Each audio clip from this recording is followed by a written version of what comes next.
Today I wanted to talk about what is a Cooper vein. Anyone know?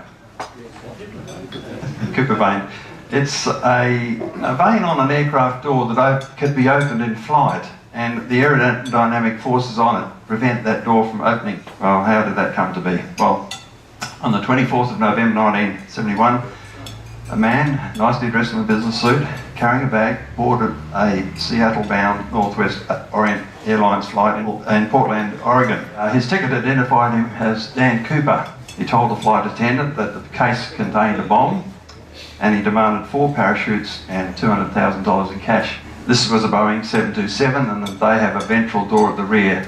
Aircraft landed at Seattle to take 36 passengers off, but he stayed on board, obviously, and the parachutes and the money were delivered to him. All good, eh? Told the pilot he wanted to go to Mexico. Now, it's been stated that near Reno in Nevada, he opened the rear door, jumped out, and was never seen again. But this is where it gets interesting. And at that time, there was a Belgian-French comic book which ran a story about a Dan Cooper who, being a Canadian pilot, jumped out with a ransom in a knapsack. So he was following what was suggested in this comic. In 1980, Brian Ingram, an 8-year-old, found 5,800 of that money in $20 bills on a sandbar along the Columbia River, which is, my calculations, 3 hours north flying time of Reno. How's that possible?